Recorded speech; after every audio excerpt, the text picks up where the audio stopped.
1866년 프랑스 함대가 강화도를 침공했을 때 프랑스군은 당시 강화도에 있었던 조선 왕실의 주요 국가적 행사를 기록한 의궤 297권을 가져갔습니다. 1955년 당시 여자로서 유학을 간다는 것이 쉽지 않았을 때 프랑스로 유학을 떠났던 박병선 씨라고 하는 여자분은 스승으로부터 의궤를 찾아와야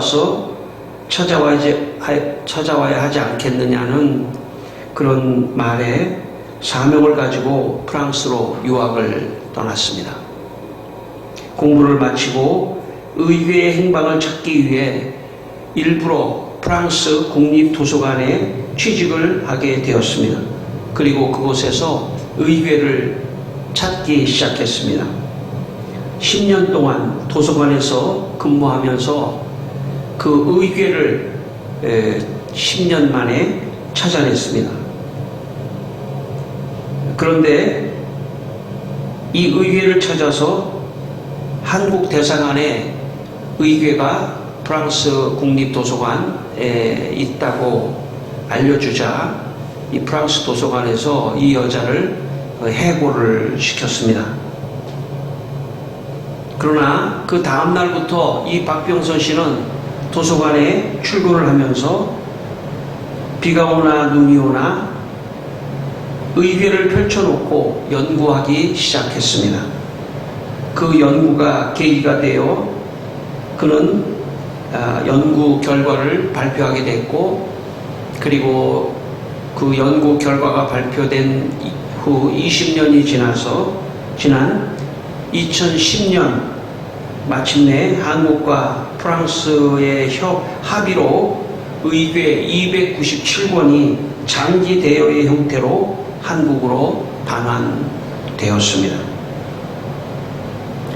박병선 씨는 의궤를 우리나라로 찾아오려는 궁극적 사명이 있었기 때문에 자기가 공부를 하고 도서관에 취직하고, 그리고 취직을 하고 일하다가 또 사직을 당한 후에도 또 의궤를 공부하고 하는 그것을 그녀는 사명으로 생각했던 것입니다. 한국으로 의궤를 찾아오는 것을 궁극적 사명으로 생각했다면 그가 일상에 살면서 그 의궤를 찾고 연구하는 것도 그의 또 다른 사명으로 생각하며 살았던 것입니다. 이 사명을 가지고 뭔가 참 열심히 살았던 이 한 사람으로 말미암아 우리는 그동안에 참 잃어버렸던 297권의 의궤를 찾을 수 있었던 것입니다.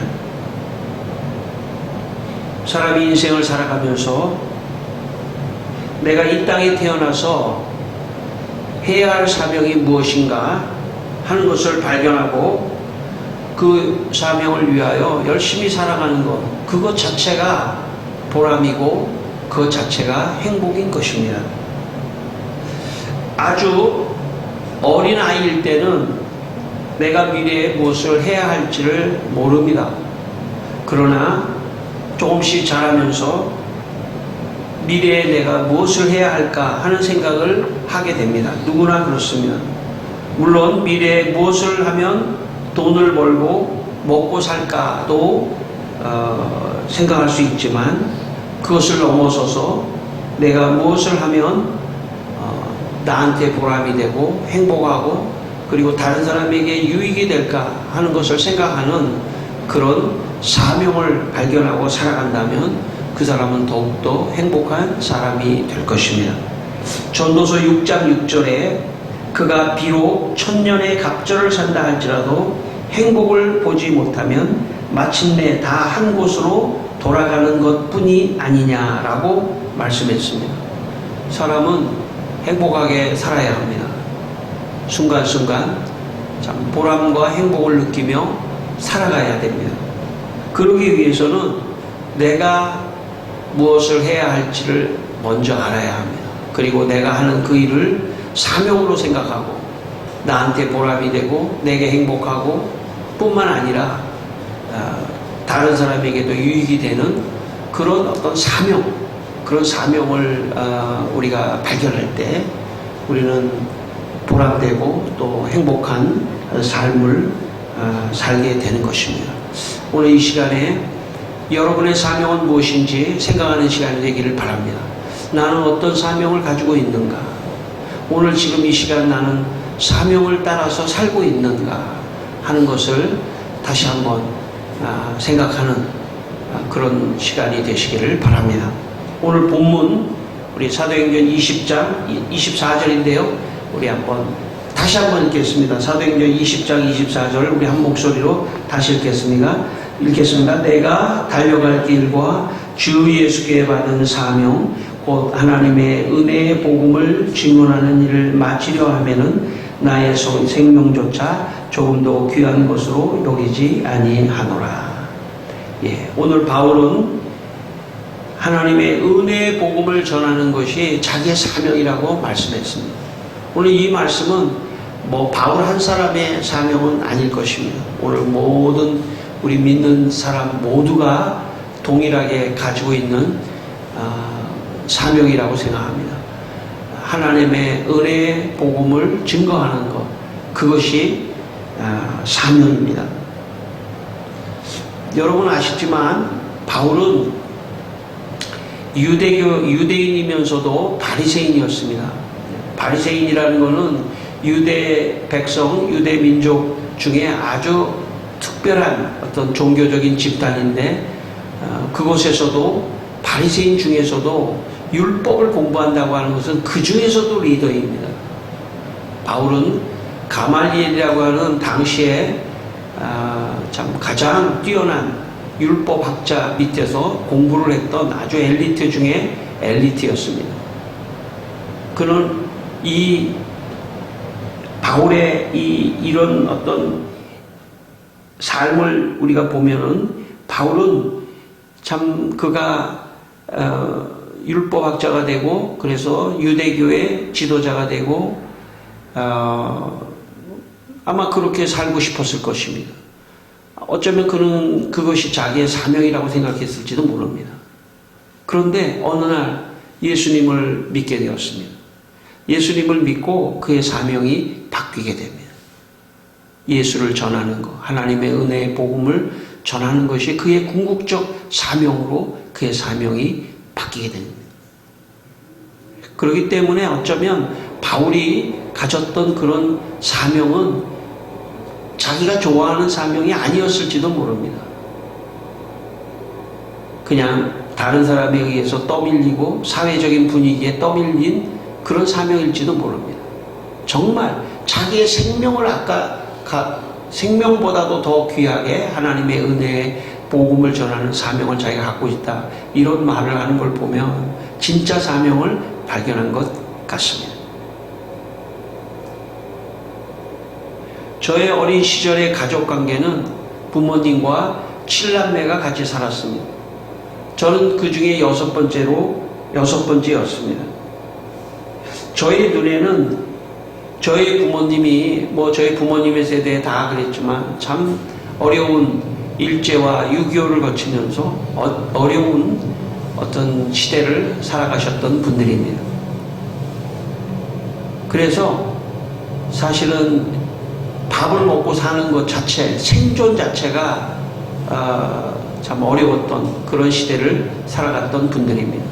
그래서 그랬는지 참 자녀들이 어떻게 크는지 크게 관심을 보이지 못하셨던 것 같아요. 아마 바빠서 그랬던 것 같습니다.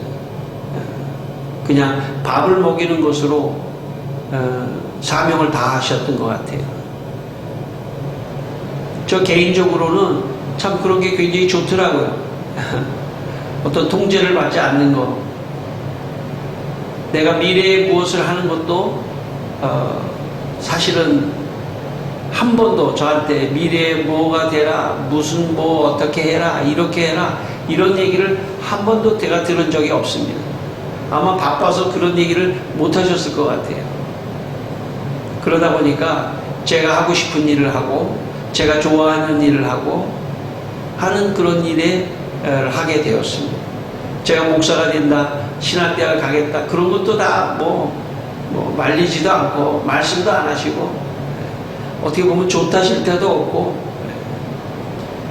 저 개인적인 입장에서 볼 때는 제가 하고 싶은 일, 제가 참 하면서 행복한 그런 일을 한 것 자체가 너무 기쁘고 감사하고 좋았던 그런 기억이 있습니다. 아마 바울도 제가 볼 때는 주위에 있는 사람들이 너는 똑똑하니까 너는 유대교의 율법학자가 돼, 그래서 너는 유대교의 지도자가 돼, 아마 이러지 않았을까 생각합니다. 어쩌면 바울 스스로가 결정하는, 자기가 좋아서 그 길을 가고 좋아서 그 일을 하는 그런 것이 아니고, 어쩌면 타의에 의해서 혹은 부모에 의해서 아니면 주위 사람들에 의해서 떠밀려서 너 이렇게 하는 게 좋겠어. 제가 바울을 개인적으로 볼 때 행복하지 않았을 것 같아요. 그랬던 바울. 그러다 보니까 엄한 행동도 했습니다. 여러분 잘 아시는 대로 바울이 어떻습니까? 예수 믿는 사람들을 잡아 죽이러 다메섹으로 막 가기도 하지 않았습니까? 그리고 스데반 집사가 죽을 때 자기가 보증을 쓰면서 옷을 맞고 있고, 참 성공하려다 보니까 참 자기가 원하지 않는 그런 자리에 가서 있기도 했었을 것 같아요. 아마 바울은 개인적으로 행복하지 않았을지도 모릅니다. 전 불행했다고 생각합니다. 왜냐하면 결과론적으로 그가 예수 믿고 그의 사명을 바꾼 것을 보면, 또 직업도 바꾼 것을 보면, 직업은 안 바꿀 수도 있잖아요. 그러나 직업까지 바꾼 것을 보면 바울은 율법학자에서 천막을 만드는, 오늘 우리로 말하면 노동자입니다. 건축 노동자. 신분상으로도 엄청난 차이가 나는 그런 건축 노동자를 했습니다. 그래도 내가 이걸 통해서 복음을 전할 수 있다면 난 여기를 선택하겠다. 난 이게 좋다. 바울이 아마 제 생각에는 여러 가지 그 직업을 선택할 수 있었겠죠. 복음을 더 효과적으로 전하기 위한 직업을 선택할 수 있었을 텐데 아마 건축하고 천막을 만드는 일을 좋아했을지도 몰라요. 그러니까 차라리 내가 이걸 하면서 약간의 생계를 하면서 내가 복음을 전하겠다. 행복한 일을 해야 됩니다. 그 행복한 일이 자기의 사명이 될 수도 있죠. 제가 서두에서 말했지만 박병선 씨가 그거 하는 거가 행복하지 않았으면 그 연구를 할 수 있었겠습니까? 행복해야 돼요. 그 일도 행복해야 돼요. 내가 더 궁극적 사명을 위해서 내가 하는 일, 오늘 현장에서 하는 일도 행복해야 합니다. 그런 차원에서 아마 바울은 굉장히 참 원하지 않는 길을 갔던 그런 사람이었던 것 같습니다. 여러분이나 저나 혹은 우리들의 자녀들에게 무엇을 하라고 말하는 것은 좋지 않다고 생각합니다. 스스로가 난 무엇을 할까를 고민하는 시간을 줄 필요가 있습니다. 내 미래를 어떻게 살아갈 것인가. 다른 사람이 너무 이래라 저래라 하는 것은 좋지 않다고 생각합니다. 요즘에 여러분 사회적 용어로 가스라이팅이라는 거 있지 않습니까? 자꾸 저 사람에게 이렇게 해라 저렇게 해라 너는 이렇다 이렇게 자꾸 주입하는 거 있지 않습니까? 그러면 사람이 로봇가 되어버려요. 그런 얘기를 하지 않으면 그 앞에 어떻게 살아가야 할지도 모르는 것입니다. 자생력이 떨어지는 거죠. 아무 말을 안 해야 나 어떻게 하지? 어떻게 살지? 내가 행복한 게 뭐지? 하면서 스스로 고민하고 스스로 일어나고 스스로 무엇인가를 하고 스스로 도전하고 스스로 실패하더라도 다시 일어나고 무엇인가 내가 좋아하는 거, 내가 행복한 거, 내가 이걸 하면서도 좋고 행복한 거, 그것을 찾아서 할 때 그게 그 사람의 사명이 될 수 있습니다. 그리고 좋은 효과를 낼 수도 있습니다. 남이 자꾸 등을 떠밀으면은 어느 정도까지 떠밀려서 가지만 행복하지 않은 거예요. 그 사람 자체가 행복하지 않아요.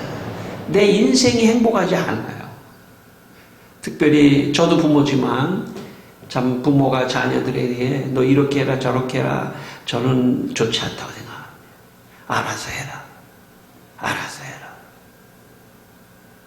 물론 어떤 상담은 해줄 수 있고 또 뭐 조언은 해줄 수 있겠지만 큰 그림에서 너 이런 직업을 가져라. 너 이렇게 가라. 저렇게 가라 하는 것도 제 생각에는 안 하는 게 좋을 것 같아요. 바울이 그랬던 사람이 아닐까 제가 추측합니다. 나 사회에서 너 성공하려면 율법학자가 돼야 돼. 그러다 보니까 거기서 손에 피도 묻히는 그런 일을 바울이 했을 때 그가 예수 그리스도를 만나면서 다 벗은 것 같아요. 아, 내 사명은 그런 게 아니다. 그런 종교인이 되는 게 아니라 더 진리, 본질을 증거하는 그런 전도자가 되는 것이다. 율법학자가 돼서 다른 사람에게 군림하고 대우를 받고 그런 선생으로 랍비어 하며 그런 위치에 있는 것이 아니고 예수 그리스도의 진리를 땅끝까지 증거하는 것. 이것이 내 사명이다. 그렇기 때문에 나는 천막 일을 하는 것도 즐겁게 할 수가 있다. 왜? 천막 일을 열심히 하는 것 자체가 내가 복음을 전하기 위한 그루터기가 되고 밑거름이 되기 때문에 나는 그렇게 살아갈 것이다. 아마 바울의 사명은 이 두 트랙으로 같다고 생각합니다. 우리 큰 아들이 신학대학 1학년 때 수업 시간에 자기 친구가 발표한 글을 저에게 주었던 적이 있습니다. 제가 그거를 기록해 두었는데 그 친구가 수업 시간에 글쓰기 시간에 썼던 내용을 제가 한번 읽어보겠습니다. 그 친구의 고백입니다. 아버지께서는 10수년째 트럭을 타고 다니신다. 그것이 어릴 땐 참으로 많이도 부끄러웠던 것 같다. 농장에서 개를 키우실 때 개밥으로 주기 위해 시내 중고등학교에서 얻어온 잔반통이 실린 트럭, 잔반을 가지러 안동 공고 급식소에 가면 항상 나는 차 안에 있으라고 하셨다.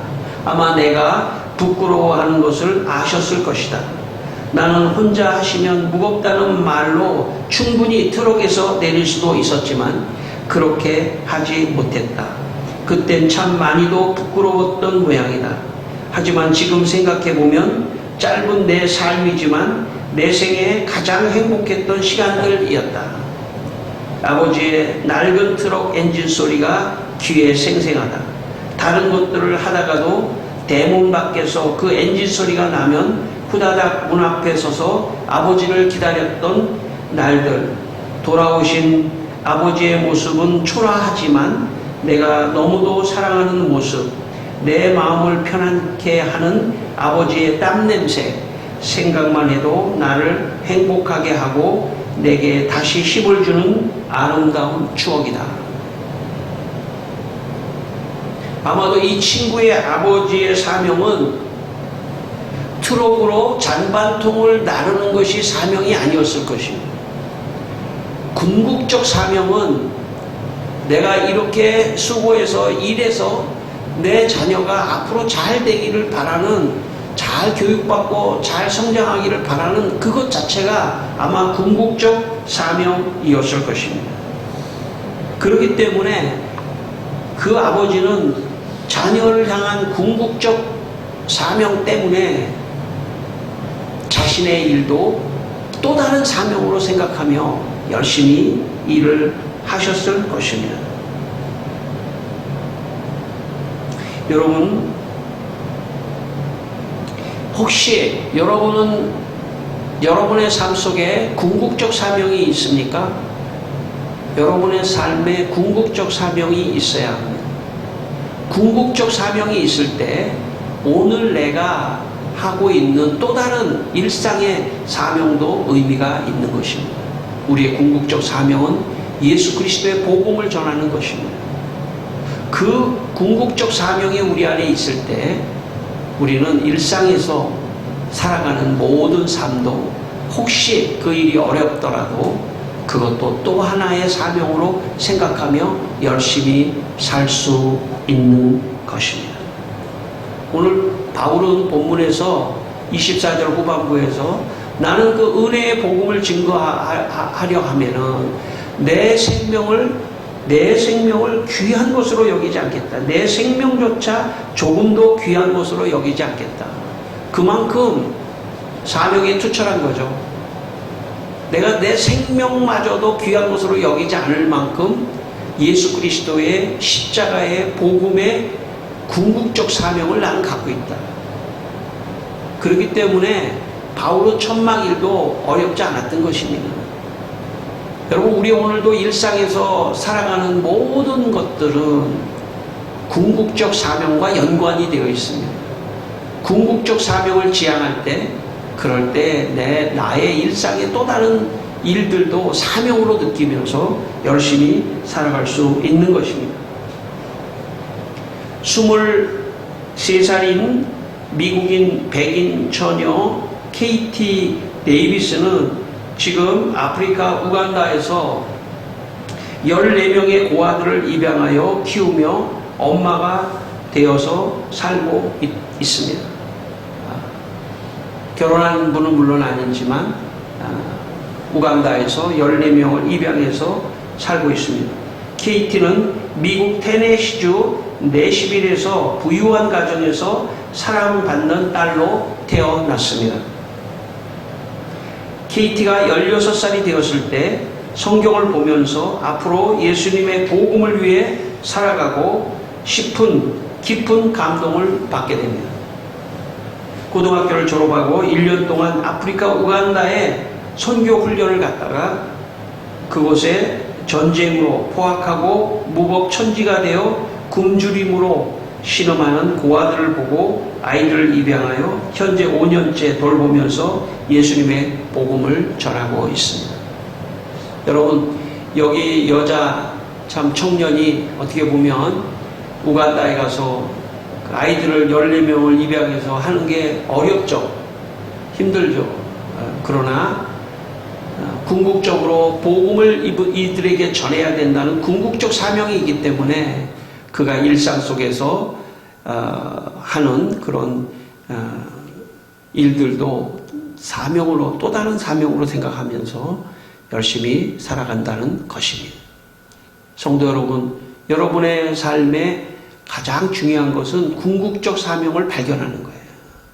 궁극적 사명을 발견하지 않으면 사람은 일상의 삶이 너무나 참 지루하고 좀 너무 일상이 너무 참 흥미있는 게 없습니다. 그리고 다 마음이 무너지고 잘 살아가지 못할 수도 있습니다. 그러므로 궁극적인 사명이 있을 때 우리는 일상도 열심히 살아가고 일상 속에서 보람과 행복도 느끼는 것입니다. 제가 고등학교를 졸업하고 한 7, 8년이 지났을 때 제가 처음 교육전도사를 했습니다. 교회 학교애들을 가르치는 교육전도사를 했습니다. 고등학교를 졸업하고 한 7, 8년이 됐는데 제가 교육전도사로 있었던 교회에 고등학교 동창이 찾아왔습니다. 근데 제가 이렇게 겉모습을 보니까 얘가 좀 노숙자 같은데 하는 느낌을 제가 받았습니다. 그래도 제가 그 친구에게 잘 받아주고 밤에 이제 교회에서 이제 저녁 때까지 이제 예배를 다 드리고 이제 헤어지려고 하는데 잘 안 가는 거예요. 그래서 집에 가야지 그랬더니 집이 없다는 거예요. 그래서 제가 우리 집에 데리고 갔습니다. 그리고 재워주고 같이 먹고 또 한참을 며칠을 아마 며칠도 넘을 겁니다. 오랜 시간을 같이 먹고 자고 우리 집에서 제가 재우고 그랬습니다. 그 교회도 같이 가고 교회에서도 이렇게 어느 정도 친했습니다. 어느 날 거기 교회에 있었던 전임 전도사님이 옛날에는 지금은 뭐 카드가 있는데 아마 그 당시에는 옛날에는 카드가 없었던 것 같아요. 통장하고 도장을 가져가야 은행에서 돈을 찾는 그런 시절이 있었습니다. 써가지고 거기다 도장 찍어가지고 막 그랬던 것 같아요. 근데 아마 그 전도사님이 시간이 없어서 그랬는지 그 친구한테 통장과 도장을 주면서 가서 좀 은행에 가서 돈 좀 찾아오라고 그랬나 봐요. 그런데 그 통장과 도장을 가지고 도망가 버렸습니다. 그래서 그 안에 있는 돈을 다 얼마가 있었는지 정확하게 기억이 없지만 어쨌든 그 안에 통장 안에 있었던 돈을 다 잃어버리는 그런 일이 있었습니다. 세월이 몇 년이 흘렀습니다. 그리고 나타나지 않았죠, 물론. 세월이 몇 년이 흘렀습니다. 제가 부목사로 있는 교회에 또 그 친구가 나타났습니다. 모습은 여전히 노숙자와 같은 그런 모습, 변화되지 않은 그런 모습으로 나타났습니다. 얼마든지 젊은이인데 얼마든지 열심히 살 수도 있는 그런 아이가 참 몇 년 전에는 같이 고등학교를 다녔던 그런 아이가 망가지기 시작하고 참 노숙자가 돼 있고 또 다른 사람 사기를 치고 그러면서 뻔뻔하게 또 아무 일도 없었던 것처럼 교역자가 좀 힘들어요. 별 사람이 다 와서 그렇게 하는데 또 화낼 수도 없고. 여러분, 사람이요, 궁극적 사명을 발견하지 못한 사람은 일상도 무너져 버려요. 일상의 사명이 없어진단 말이죠. 궁극적 사명이 있을 때 일상도 열심히 살 수 있는 거예요. 요즘 사회에 젊은이들이 너무 무기력해지고 열심히 살지 못하고, 물론 어떤 사람들은 열심히 살지만 어떤 사람들은 너무 무기력해지고 자기 앞길이 잘 보이지 않는 그런 사람들이 있을 수 있지만, 그럴수록 더 하나님 앞에 나와서 복음의 사명, 궁극적 사명을 깨달아야 됩니다. 궁극적 사명을 깨달으면 오늘 내가 하는 일이 비록 좀 하찮은 일같이 느껴질지라도 열심히 살고 그 사명을 감당하는 또 다른 사명도 열심히 살아서 참 보기에 자기 스스로에게도 너무 좋은 그런 삶을 살면서 보람을 느끼고 행복을 느끼는 것입니다. 그러므로 우리의 일상을 열심히 사는 길이 있다면 그것은 복음을 전해야겠다. 내가 오늘 하는 이 일을 통하여 복음을 전할 것이다. 내가 오늘 집안에서, 사회에서 여러 가지 일하는 모든 것은 다 궁극적 사명, 복음을 전하기 위한 것과 연결되어 있을 때 오늘 내 삶도 열심히 살 수 있는 것입니다. 성도 여러분, 오늘 이 아침에 여러분의 궁극적 사명은 예수 그리스도의 복음을 전하는 것이라고 마음에 간직하고 돌아가시길 바랍니다. 그리고 그것 때문에 내가 오늘 가정생활도 사명을 가지고 열심히 살고 자녀도 열심히 키우고 또 열심히 일도 하는 그런 분들이 다 되시기를 주님의 이름으로 축원합니다. 우리 한번 기도하겠습니다. 이 시간 다 같이 한번 기도하겠습니다. 하나님 아버지, 이 시간에 우리에게 참 예수 그리스도의 복음을 전하는 궁극적 사명을 저희들에게 주셔서 주여 그 사명을 가지고 또 아버지 하나님이여 일상에서도 열심히 살아갈 수 있도록 주여 도와주시기를 간절히 바랍니다. 사랑하는 주님, 오늘도 주님 우리의 성도들이 다 주님 앞에 나와서 예배를 드립니다. 하나님, 이 시간에 아버지여 마음속에 예수 그리스도의 참 십자가 복음이 궁극적 그것을 전하는 것이 내 인생의 궁극적 사명이라고 생각하고 그 사명을 감당하게 하여 주시옵소서. 그러기 위해서 하나님, 우리 성도들이 지금 자기가 좋아하고 자기가 행복한 그 일 찾게 하여 주시고 그게 어떤 것이든지 간에 그 안에서 아버지 행복을 느끼고 보람을 느낄 수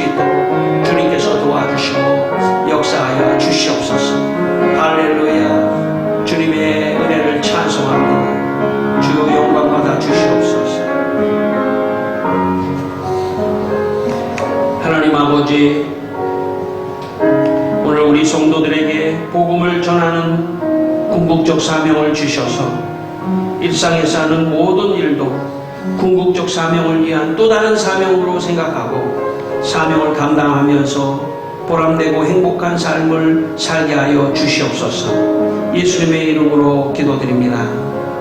아멘.